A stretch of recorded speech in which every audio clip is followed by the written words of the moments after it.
On July 18th, 2020, NASA launched a new vessel. 6 astronauts boarded Goliath-1 and set off to prepare the first human colony on the moon. The preparations were expected to take a year, but the vessel carried 6 months of additional food, past the expectation in case of emergency. Radio communication was possible only on the side of the moon facing the Earth.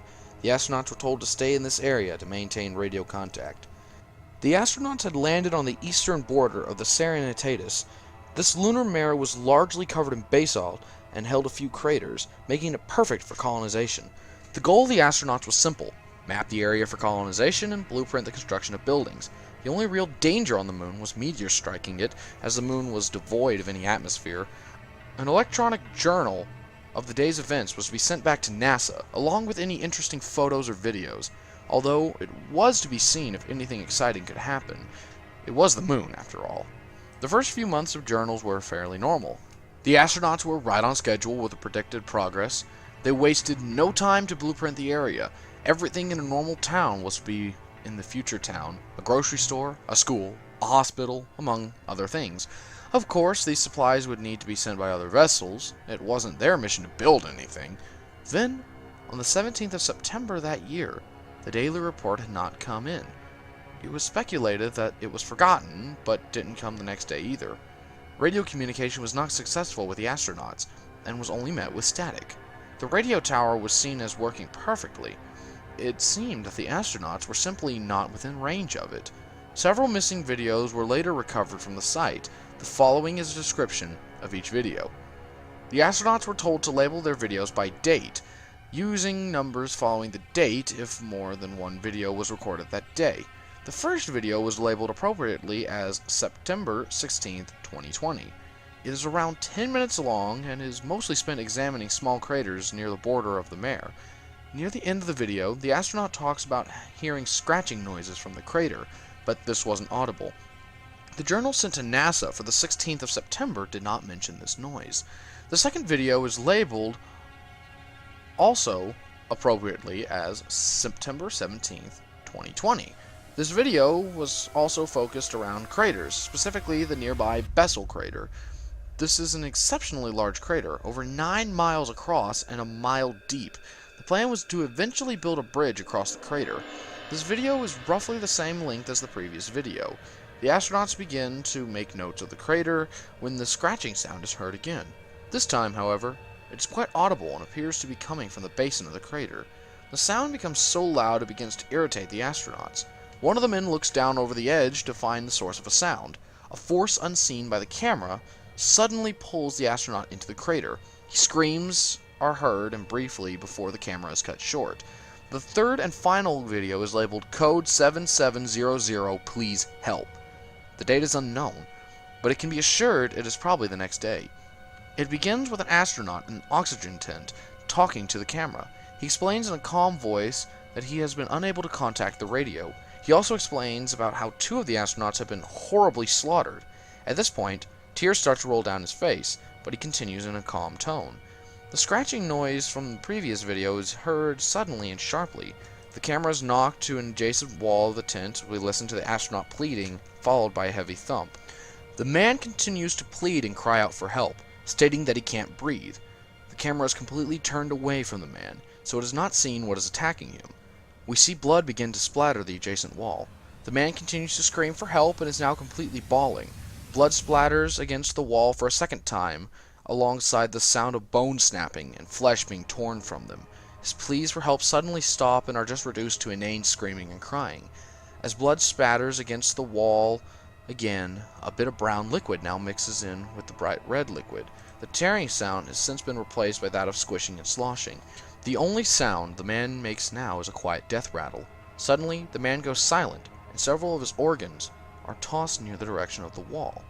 Coincidentally, the night of September 18th was a red moon. None of the bodies of the astronauts from Goliath-1 were ever fully recovered. Colonization of the moon has been postponed until further notice. The team sent to investigate the radio communication problems the astronauts were having refused to talk to the public. Of the 4-man repair team, 2 have committed suicide since returning to Earth. While the 3 videos were recovered, a photograph was also recovered. It is still unknown as to what the photograph is. So this creepypasta is interesting, mainly in the fact that it's not exactly scary, but it's more or less unnerving in the fact that it deals with more or less a sci-fi style of like horror. Let's put it that way. It deals with a sci-fi horror rather than a conventional actual space horror, which, I mean, being fair, it's still a good creepypasta because of this. Now, the way I see this is that this creepypasta plays out almost like a sci-fi game or a sci-fi story where an individual, like a group of people, go to colonize a certain planet, and what happens is they end up getting onto the place, they're scouting out, and all of a sudden they all get attacked and they die by the locals or the crazy like plants or animals that live there. And what makes this, I guess, a little scarier is the fact that the crazy planet that the story is talking about is none other than our own moon. And I mean, to be honest, this actually does raise a good question.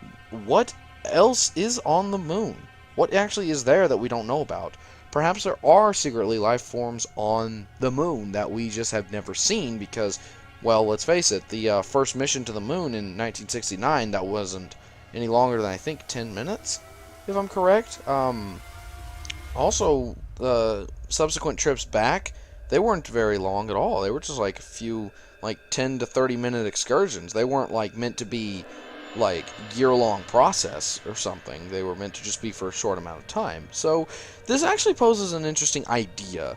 It's a bit too sci-fi cartoony, well, not cartoony, but more or less sci-fi in order for me to take it as a very realistic story, but I think it certainly works as being a sci-fi creepypasta that delivers some decent spooks. So, not to mention the image for this creepypasta is honestly quite terrifying.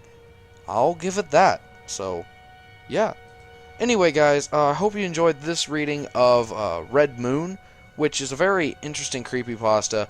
I'm sorry I've been gone for the past week. I was at Disney World with my band with a high school band for like a whole week, so I was out of pocket all week, and I couldn't make any videos for you guys. I didn't have anything to release, so I've been out. I'm so sorry for this. I have been just like off my game recently, and I've been trying to like record all day, making new videos for y'all, and honestly, this was the best I could get for now, so I really hope y'all do excuse this if this was not up to good quality standards, you know, as much as my quality standards are. Anyway, if you guys enjoy this video, please do hit that like button, do subscribe, do whatever you really think you have to. I'm the Militant Horse, and I'll see y'all later. Bye-bye. Standing on my doorstep, waiting for a package, hoping for that blissful moment when